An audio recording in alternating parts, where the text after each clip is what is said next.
Greetings and welcome, everyone. It's All You Can Geek Gamecast, episode 431. I'm one of your hosts, Jim Gast, joined by Mike Sneedy. What's up? Corey Feinstein. Yo. And Tony Korkanakis. Hello, hello. Welcome, guys. Welcome, listeners. Welcome, viewers, to 431 of the Gamecast. We've got a lot of news. Not a lot, well, pretty good amount of news. And, hang on, sorry, getting work calls. I'm going to get into this. Hang on. I will. I just got distracted in the beginning of the podcast. Yeah. Sorry.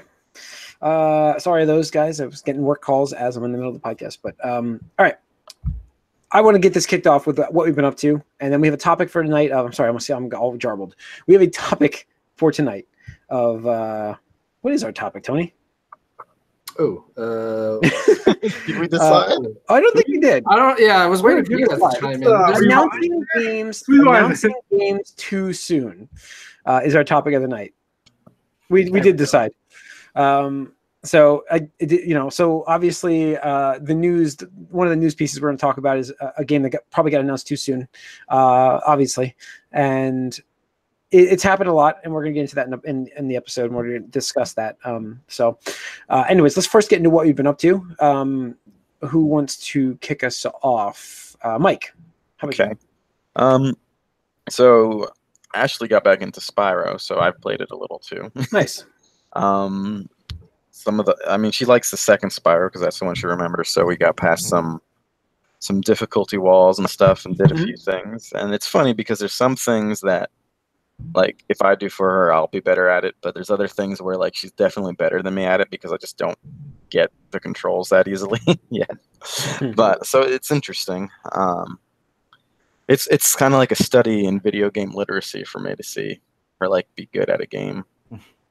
It's a different thing, but Spyro's all right. It's sometimes you can tell it's kind of based on an old thing, but other times it feels like we're playing Mario again, which I've also played this week. More Mario Odyssey, still solid, still fun. And then I played a bit of Smash Brothers, the World of Light mode again, and I actually played my Switch for the first time, like portably, while waiting in a car dealership. So I did that finally. It was fine. Although Smash Brothers is not the best game to do that with, but it's okay. Probably, yeah. And it's cool.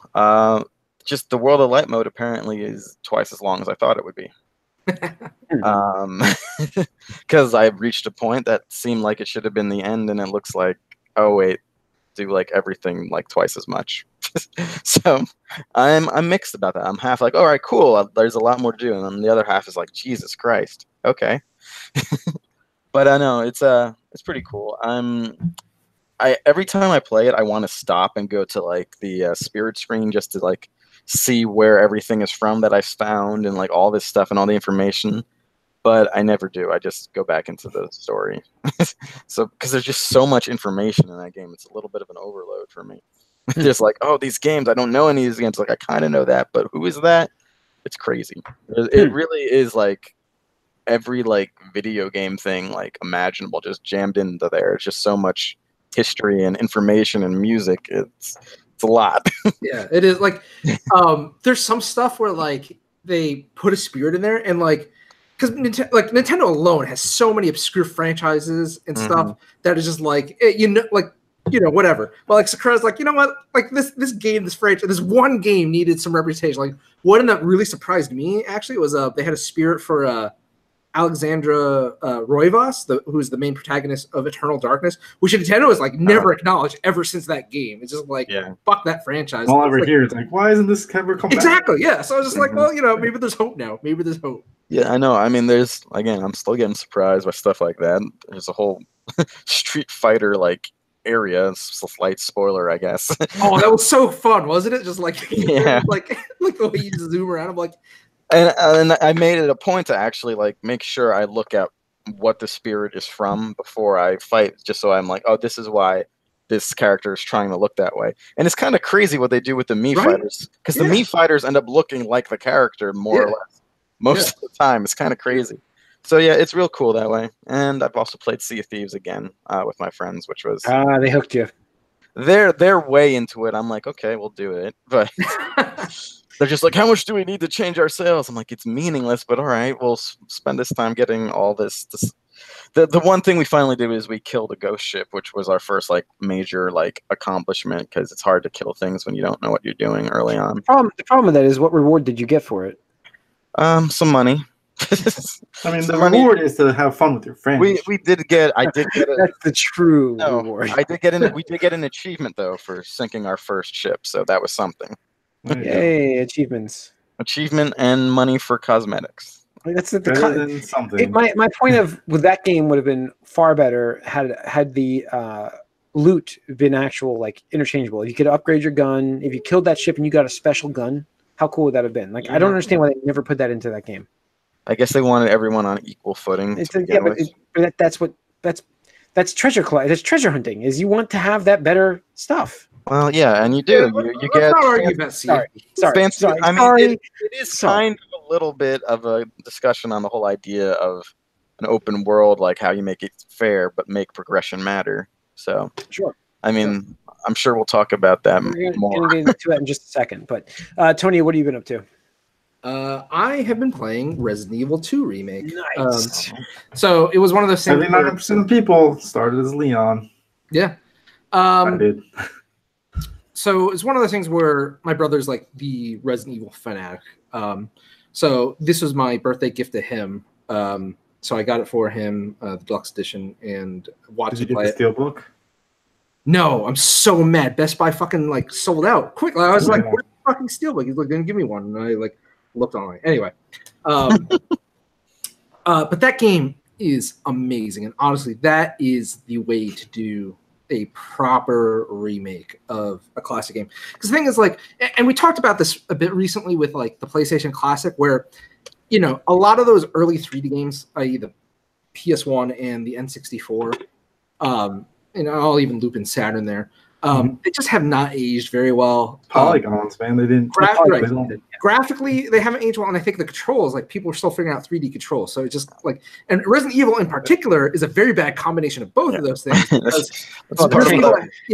have its own control screen, the tank controls. No, I mean that's why I was having trouble with Spyro, because I'm like, why can't I lock onto someone? This is stupid. So yeah, I think that. Yeah, I think those controls. I just remembered, like, why can't I turn faster? He's like, yeah, exactly. So this game is just a modern, obviously third-person shooter of it, and honestly, just like the demo, it's amazing, every aspect of it. And like I said before, Capcom Redemption arc, and I don't know if you guys have you guys ever played Resident Evil 2 in particular? What's funny is I don't remember. Yes, I have. All I really remember about that game, though, is that gun store in like the beginning. Like, it's really the thing that stands out in my mind. So that's thank you for bringing that up. This was even scripted, listeners and viewers, but what I think they did really cool was there's some aspects of the original game where they kind of like it's in the game, but they twist they twist when and or how it happens to make returning players guessing like, oh, what are they going to do with that? So it's just really cool. There's a character that just to because you don't actually enter the front of the police station in the original game. I don't think. Yeah, no, I thought it was the side. Yeah, exactly. Yeah, so I was like, whoa, what am I doing here? Yeah, and there's a boss in the beginning that you go into. I think. Yeah, that you don't go into in this one. Yeah, so it's just really cool.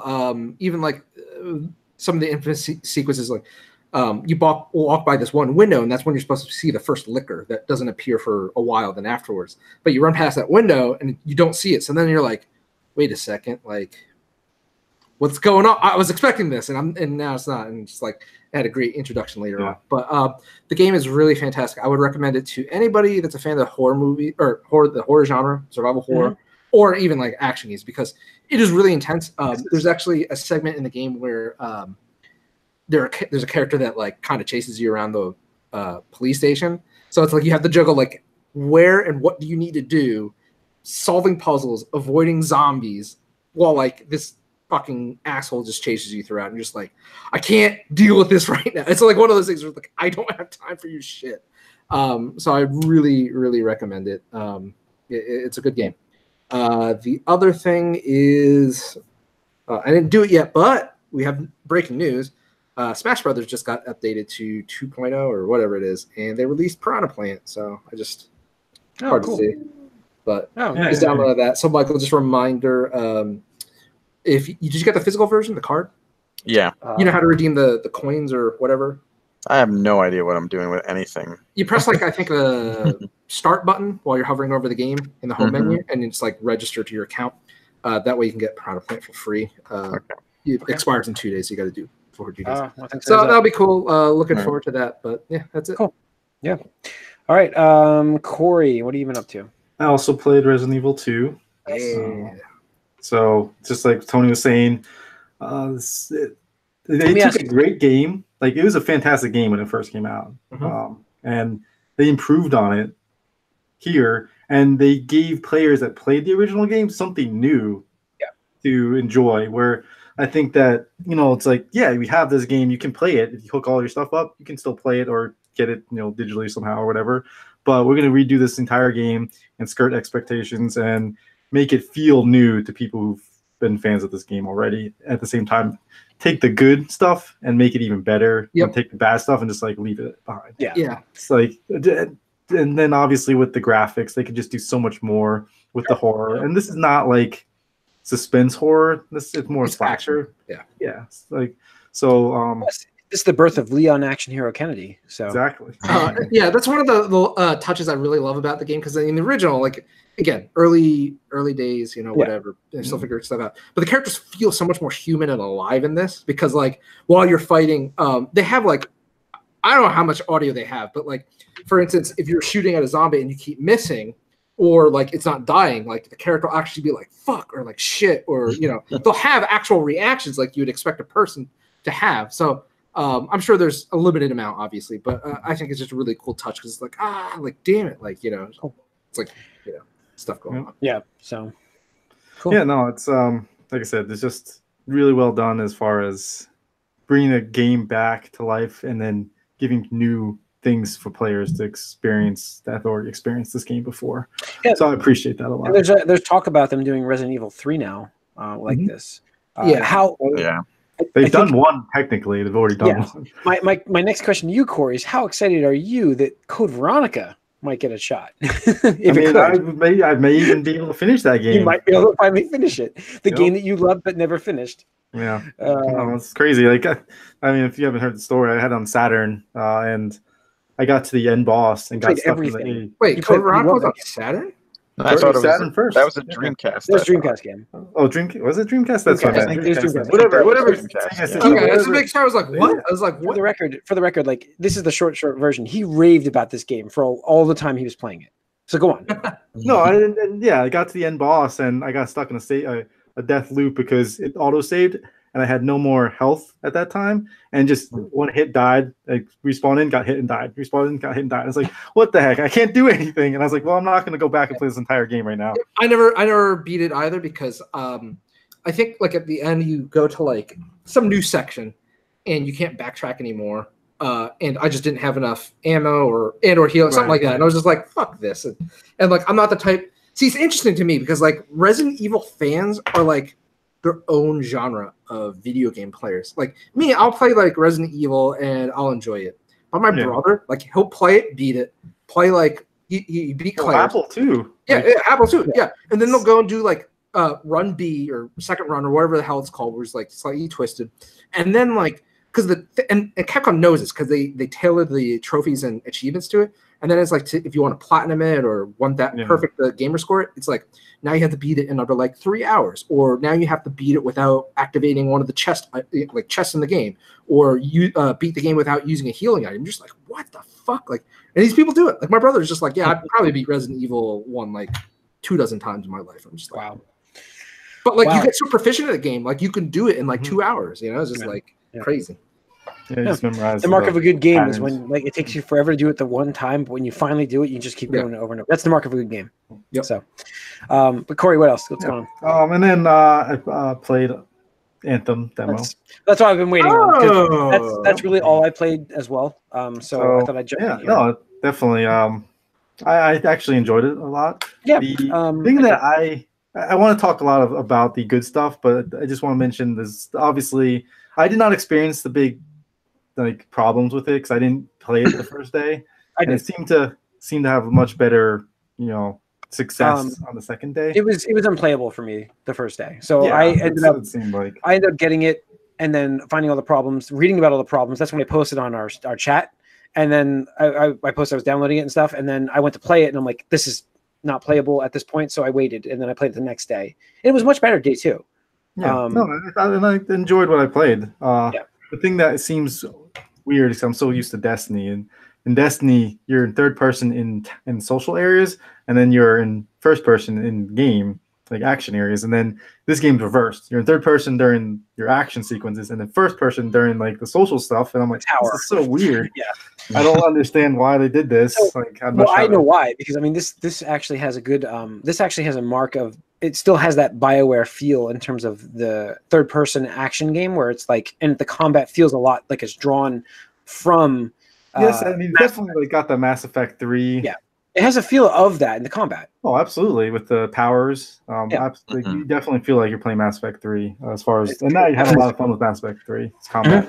Yeah, the thing though is like, there's no reason to be in third person, really, though, in my opinion. Like, I disagree. I like. Don't you want to see those suits that you're probably going to spend all your time?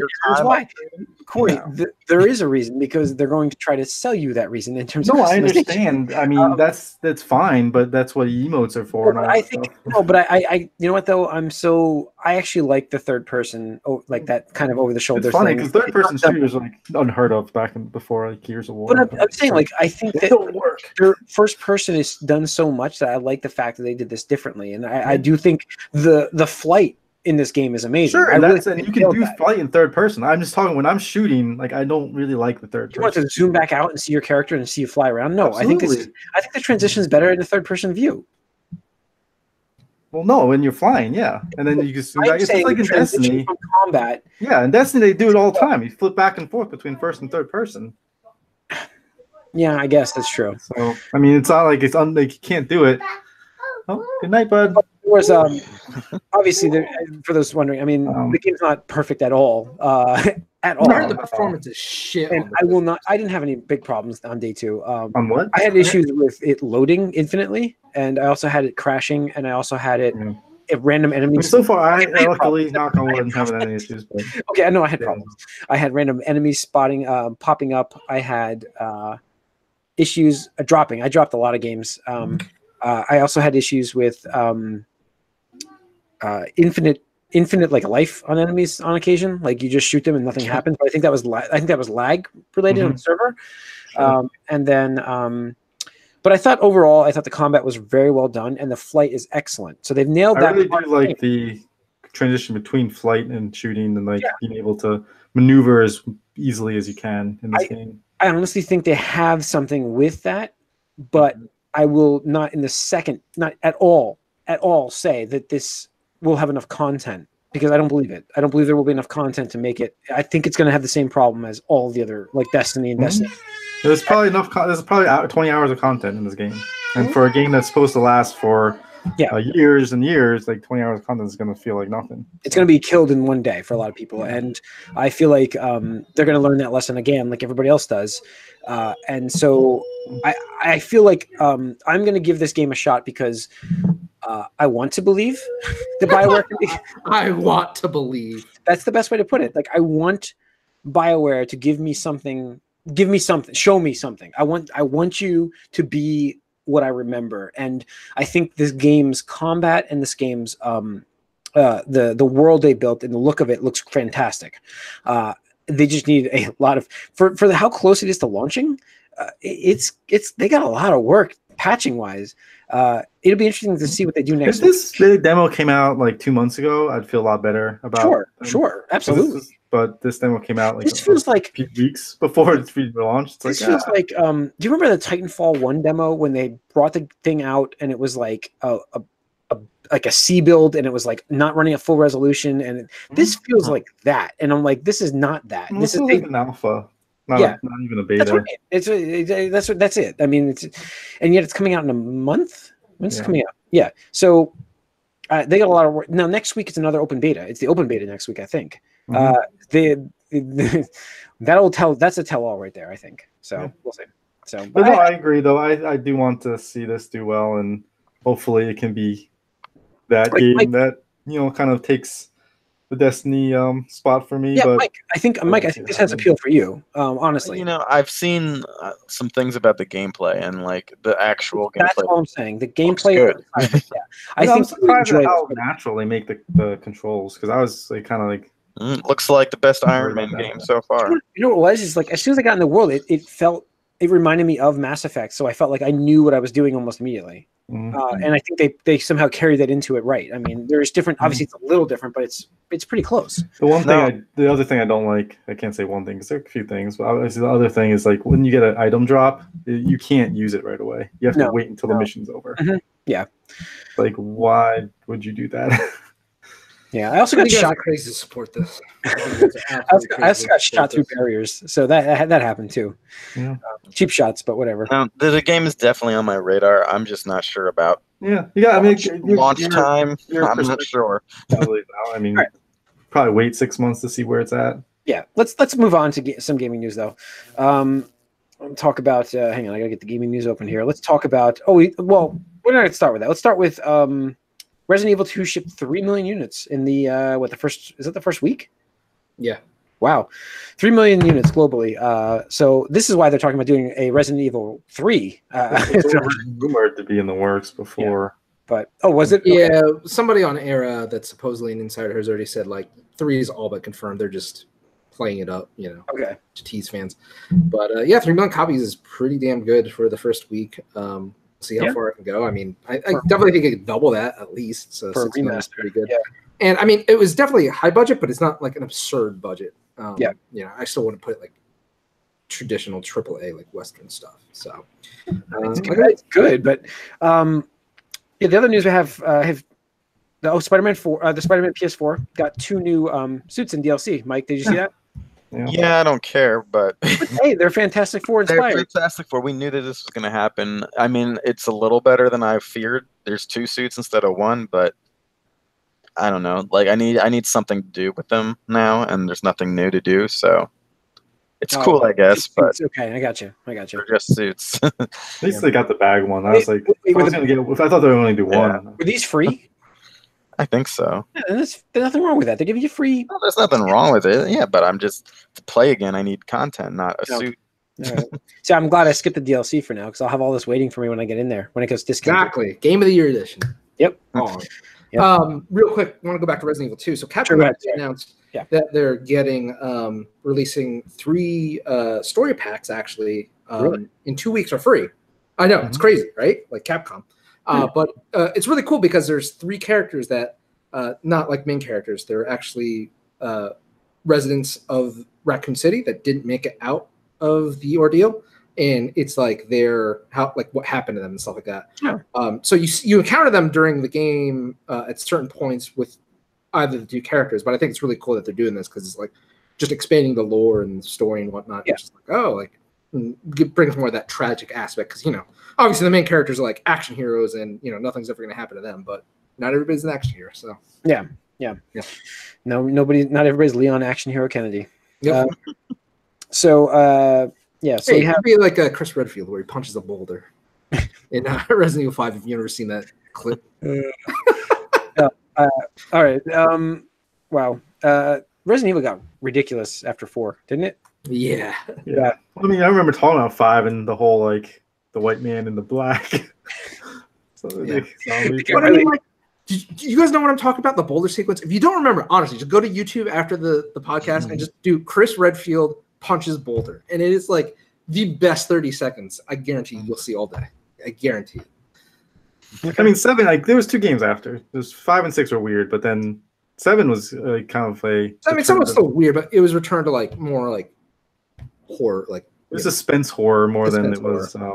Yeah, but I don't know. I just don't think it worked. I think, especially now with Resident Evil 2 already doing better than 7 did, I think they're like, yep, no, that was a cool Action. experiment. And you but want to we're be an back. action hero and shoot zombies, so Right, exactly. And that's the thing is like, I know, Mike, we got into a little discussion between the difference between that and Walking, but like Resident Evil is all about like action survival, not just like. I mean, I don't mind them doing like a 7 every once in a while. Oh, no. The spin-off stuff is I cool. just think of a series, and like you can't have like nonstop action like you would in a game or a movie. So that's why I'm thinking, it'll skew a little closer to Walking Dead than, I don't know, what you would expect from Resident Evil normally. Maybe. Oh, we didn't talk about that in those. I forgot to mention that. Sorry. Tie it all in. Let's see. Next in bit of news, we have Microsoft going big for E3 because nobody else is. So, and they have to. Spencer came out and said that they were thinking about should they try to save money, should they, do their own thing, but they said no, we're going to go big on E3. So they're going to see it as an opportunity. They showed 52 games last year. What's bigger than that? They're going bigger than last year, he says. Now, obviously, he's the hype man, so he's supposed to say stuff like this. He's supposed to say that, but they're looking at talking about Xbox brand. We have millions of customers. We see them on a phone or another device. I don't know, man. Like, I can't imagine they're going to show much. Like, honestly, do you expect we're going to see like Scarlet before E3? I think they're going to show their cloud. This is talking about their cloud gaming, that streaming. Yeah. I think we're going to see something with that. I think they're going to show their Xbox, like whatever the Xbox Now version, the PlayStation Now thing. I think they're going to show something like that for what they're bringing. So I think they really do show something like that at this E3. I don't know if we'll get Scarlet though. I think that's its own event. So that's my theory. I think they're holding anything interesting for Scarlet. Obviously, sure. I don't know what we're going to see. We're going to get Halo Infinite. We're going to get Gears 5. You think they're going to show Halo Infinite?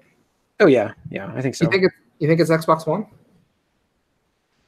I think it's going to be both. I think it's both. I know we talked about it. I just wanted to see it. Yeah, I think it's both. And I think Gears 5 is both. Everything that comes out now this year from Microsoft. That's Microsoft. It's weird. I forgot to mention this. Crackdown 3 is 2 weeks away, and they've shown nothing for this. Nobody cares. It's going to be a disaster. I think you know this. It is dead on arrival, that game. I don't know. I mean, we'll see. Maybe Game Pass can save it. I don't know. Maybe. That's the only thing. I think they're like, at this point, they're like, let's just. It's going to be on there? Oh, yeah, it is. I forgot. Yeah. They're like, just get this out. Just do it. Maybe I'll redeem that free month of Game Pass. I haven't done that yet. So I did the $1 one. Crackdown? You're going to do it for Crackdown? What else am I going to do it for, man? I think the code expires, so I don't know what I'm going to do. Oh. I think so. I did the $1 I haven't redeemed mine either. But yeah. So and lastly, we have the Metroid Prime 4 is now officially rebooted on Nintendo. This is kind of leading us into our announcement thing, but let's talk about this real quick. So they have a development update now. For those of our listeners, longtime listeners, know that we have Tony and I have a bet. I have to mention this again on this podcast. There is a chance. For those backing me on this bet, there is a chance. So Beyond Good and Evil 2 obviously needs to come out before Metroid Prime 4, and before this, Metroid Prime 4 isn't Metroid Prime 4 anymore. I understand what we made this bet for. Like, I think it's going to be more Metroid Prime 4 than it would have been. As a proper Metroid game, I would allow that as okay in this bet. I'm saying okay. there's stipulations that you could pull in your favor, Jim. It's not Metroid Federation Force though, Tony. I'm not giving you that one. But if it's like a proper Metroid game, whatever the successor, yes. Main, Sam, you play as Samus Aran. And yeah, not Federation 4 kind of shit. Not that thing. Yeah. Be primed for a reboot as far as a brand new. Oh shit. Ooh. So I don't know. I think they're bringing in obviously. Who did the original? Who's the main? Retro. So they're bringing them in this time, which I don't know why they didn't get brought in the first time, but whatever. Yeah. So that's the interesting thing is, and they talking about how they loved the studio that was doing it. Yeah. So that's the interesting thing is they never actually announced officially the studio that was doing it, but pretty much all the trustable or mostly reliable, because not everybody's 100% perfect. Multiple sources have claimed that it was going to be Bandai Namco, and it was actually, I think, multiple Bandai Namco studios. There's like the one in Japan. I think there's one in Singapore that was working on like the Star Wars 1313 game years and years ago. And there was, obviously different parts of the studios working on different components, because apparently there was going to be a multiplayer part. And the speculation is that like some of it was good, and then other parts just weren't meshing well. So they're just like, well, we want to do this right because the series has been dormant since what 2007, 2008, something like that. It's been over a decade, and you can't just like release a new game in that series and not have it be amazing because the expectations are just so high. So it was really unusual because Nintendo released a video where they flat out said like, "Hey, just wanted to give you guys an update on Metroid Prime 4 because we know you've been looking forward to it. We haven't talked about it in a while. Unfortunately, development wasn't working out, so we're starting all over from scratch with the original team of Retro Studios, but don't expect any news for a long time." And Nintendo has never, ever, ever done anything like that before, so it's kind of unprecedented in that regards. But I think it just shows how much they, respect that franchise to not just put out a product that they didn't believe in. And obviously, they wanted to placate the fans because the longer things go on, as we see with like Final Fantasy VII Remake, Shenmue 3. Which again, there's an update today on that, I think. Yeah. All that stuff that you can't just like leave them dangling for a while. For those wondering, the update from Final Fantasy VII was there is no update. We're sorry. We will show something when we're ready. That's what they said. Please be patient. Yeah. It's pretty crazy. But yeah, it's unfortunate, but these things happen. Sure. Which brings us to our topic of announcing games too soon. Yeah. When is too soon? So this goes back to, again, our E3 hype launches of games that don't actually exist or look, I mean, even Anthem. Let's talk about it. Anthem was talked about. I was got to talk about that if you didn't mention it. Thank you. I'm objective. I will talk about it. Anthem was shown running on an Xbox One X, and I use that. I'm quoting for those who don't have video. Air quotes, because that is clearly not the case. If you if this is the final version of this game, which may be running on lower resolution because it's a beta, possibly. But there's no chance that was running on an Xbox One X because the game looks nothing like what they showed us at E3. Back when it was supposed to be running on the system. So this is the problem. I mean, the thing is, though, again, not to interrupt you, but that could have been on Xbox 3, like One X, but they developed that specific sequence in a specific manner. It's almost like a movie. But that's what I'm saying. Like, this is the it's not like it's the E3 trailer thing. Which E3 trailer thing. Jason Schreier, he had that book where you learn about what those E3 trailers are, and so potentially, yeah. I mean, they may not be lying. It could be running on Xbox One X, just not what you're going to get when you get the game. Right, it's not representative of the final product. But it's the problem. It's not, and that's the problem you run into of showing things too early. And I don't think the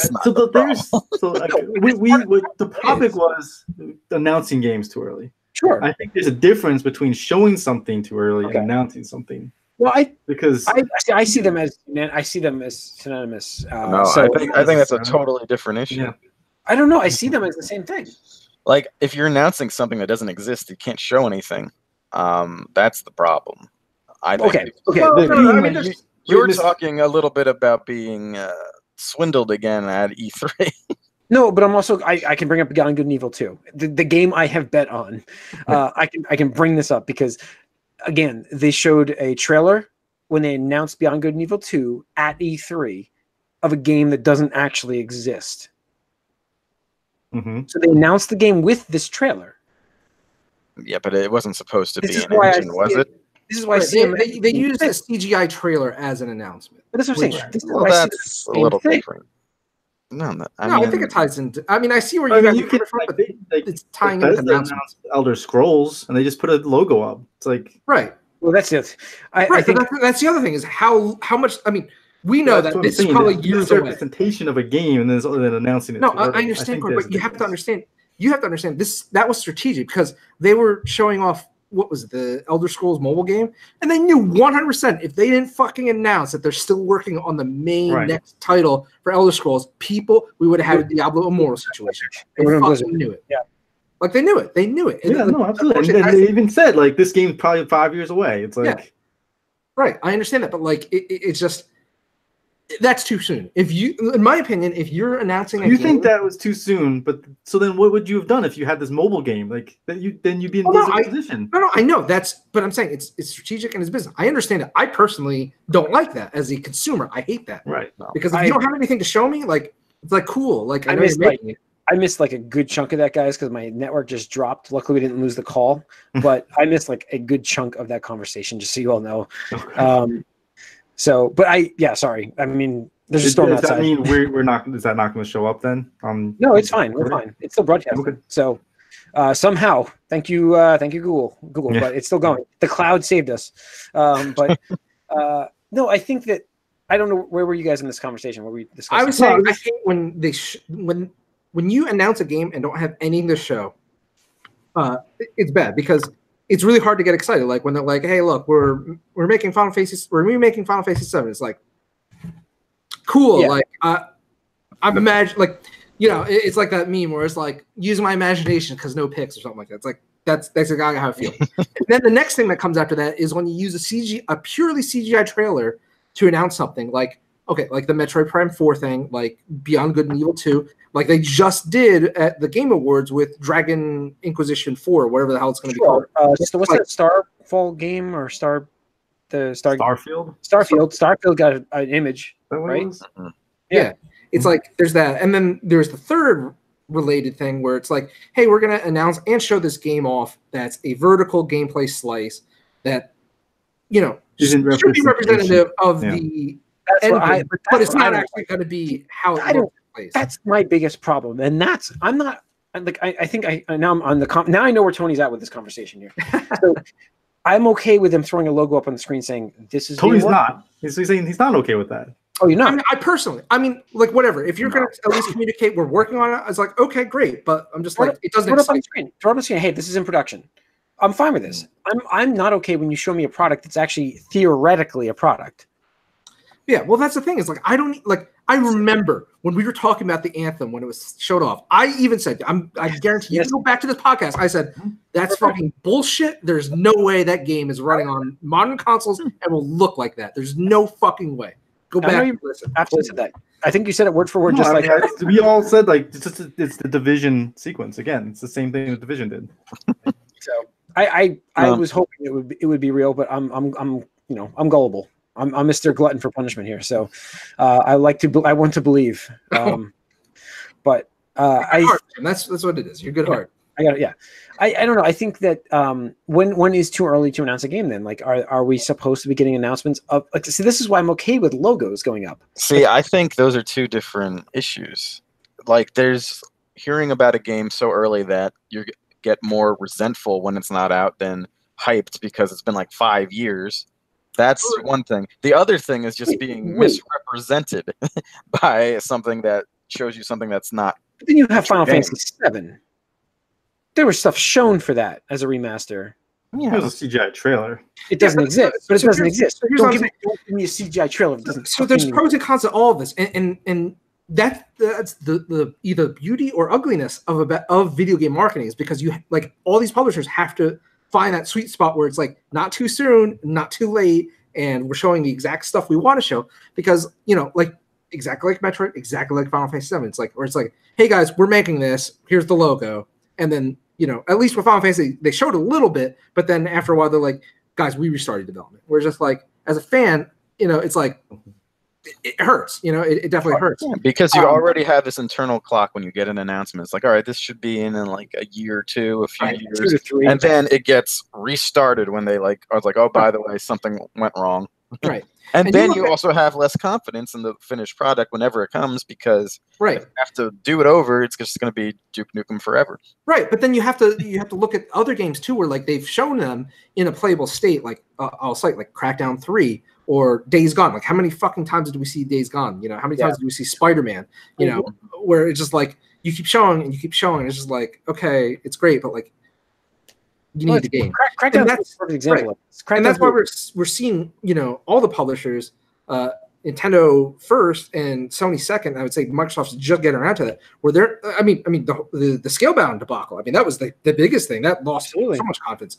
But you look at it and like they're holding things so close to the chest now, where it's like it doesn't make sense to you get your customers hyped for something, and then there's radio silence for like months, if not years. And then you're like, hey guys, remember this thing? We're ready to show it. And it's like, yeah, there's going to be some fans who are like, okay, cool. But there's going to be some people like, so it's, I'm done. I'm done with it. I'm going to say this is I don't kill me for this. I'm not saying there's a good game out there right at this moment, but I'm going to use Bethesda as an example. Oh yeah, no, they were great with Fallout 4. All of their games, they do come out when they show them, and they come out that year. Except for this Starfield thing. That's why it doesn't matter. That doesn't match up to them.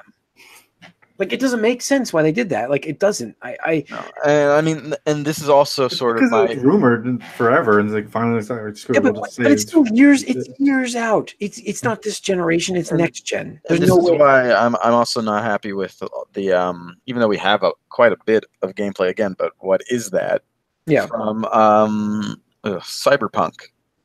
Oh yeah. Like, if you can, my sort of feeling is if you can't like at least give like a season as far as when this would be released, like a quarter of a year.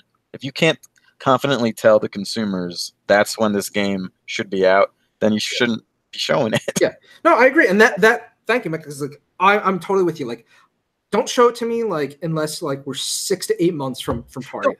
But I will. That's what I like to see. I am absolutely okay with announcing a game's in development. No. So here's the thing. Right. I get it.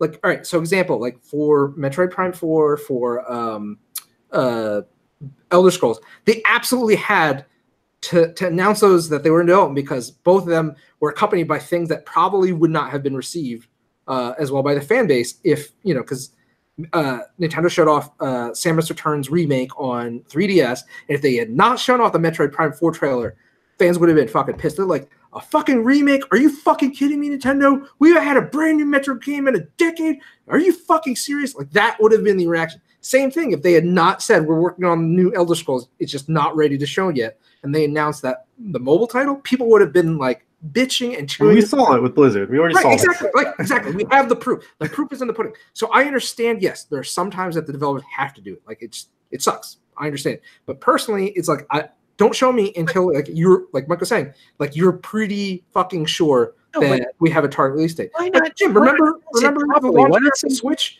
Remember the Xenoblade 2 bet? Because I was like, it's coming out. You're like, there's no fucking way it comes out. It's like Mario and Xenoblade in the same year. So why not announce them properly? Why not just say this is in development? It's a ways out still, but we are working on this game. Because if you have like that big gap, like Tony said earlier, like you hear about something and then you don't see anything for like doesn't 2 matter. years. Because it does matter. No. I'm not talking about that, Mike. I'm talking about when they announce stuff to counter the announcements that would piss people off. So why not announce Elder Scrolls with an image and say this game's isn't just starting development now. It's a little ways out, but we want to show you that we are working on this game. And that's what they did. Isn't that what they did? They did it with Star Field, right? Yes, and Elder Scrolls. Oh, they did it with Elder Scrolls, didn't they? And that's fine for me. That is a fine way to do it. Bethesda is a good example of this. Like they announce stuff and they will say it's farther out, so yes, but not enough people do that. I mean, if you mention the fact that like Metroid Prime 4, if they had said in that, like, yes, we understand you're hungry for this game, but just be aware that this is a little ways out. We want to let you know we are working on this. Yeah. That's a different statement than, get hype for Metroid Prime 4. I understand you want to produce hype, but you still produce hype. You just are controllable. You tell, this reboot here I think it's been fine for a lot of people, but it's all about momentum, Jim. I think it's all about momentum because again, so I mean, first of all, there's the whole momentum thing where I'm trying to think of a title that off the top of my head, like was shown off and then just got delayed and it came out and it's just like, okay, Crackdown 3. Now, I'm not saying there was huge hype behind it, like when it was initially revealed, but it was positive. People were positive, like, oh yeah, this is a cool title that Microsoft's funding. I mean, we just all agreed. No part of anybody's going to care. If anything saves, it's got to be Game Pass because, it's fucking free with the service. So it's just like one of those games where like you've been showing it so many years, like it's hard to get excited, especially when other games are coming out. But the other thing, hold on, I'm trying to think of where I was going with that. Sure. With game development and at least serialized franchises, if you announce like, hey, like new IP property and now in development, and let's say it just doesn't pan out, like you just have egg on your face, you lose customer confidence. Like, perfect example, Blizzard was working on Titan for how many years? They pulled all their like senior best people off World of Warcraft, made that game suffer to develop Titan, and it never panned out. And they had to take the scraps of conceptuals to turn it into Overwatch, which was thankful that it was able to release a successful product. But like that could have turned out so bad. I mean, sure. That's a good point too. That's why you can look at EA right now too. Where I'm not saying the debacle with them. Yeah, I'm not saying. Yeah, we forgot to mention that, but I'm not saying that you need to mention. I'm not saying you need to announce these games are in production. I'm saying if you want to do that, it's okay to put, but you better be sure that you're going to make this product. That's the only thing. The thing with game development too is stuff changes so much too. Like we've seen what happened to Destiny. I mean, like it happened twice to them. I mean, it's like you have this idea that you want to put out in place, and then you start making that, and then you have either creep scope that happens that comes into play, or you just realize this is not going to be what you thought it was going to be, and you can't accomplish the things that you promised. And you can't have acorns turn into trees, and then like later on, it's like I mean, No Man's Sky. No Man's Sky. Yeah, exactly. So, I mean, I do agree that there are things that you can announce too soon. You have to be able to have confidence that you're going to be able to pull them off. But at the same time, I don't think saying like with you, I agree with you, Jim. It's like I don't think saying, "Hey, we're making this game," and if you have constant updates and you have like things to appease the fans, then that's okay. Like that's fine. Like it's but if you can come out and say like, here's where we're at and this is what we're planning. You don't know what that's gonna be though. If you're gonna have those updates or stuff when you're like day whatever in the development, in like a 5-year development cycle. Like so, if you say, "Oh, we're starting this game, it's in development," but in earnest, like you're at like storyboard level here.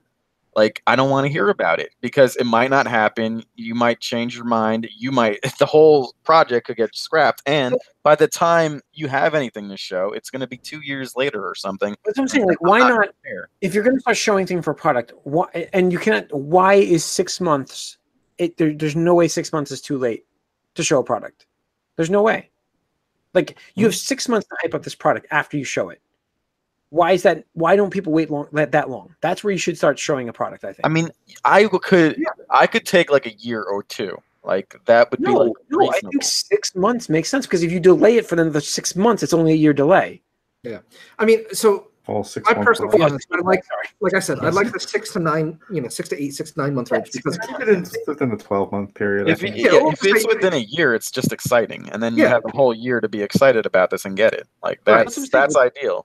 I mean, look at Mortal Kombat; they did a great job there. It's a perfect example. Perfect. Right, but the thing is, so again, it's all about publisher stuff, and unfortunately, a lot of it. So again, we'll use Destiny as another perfect example. With Destiny, they had to do like that whole wow, this is a 10-year deal, $1 billion franchise, or whatever the hell it was called, because they wanted to start that hype train early. They wanted because it also like with all the Activision, lawyer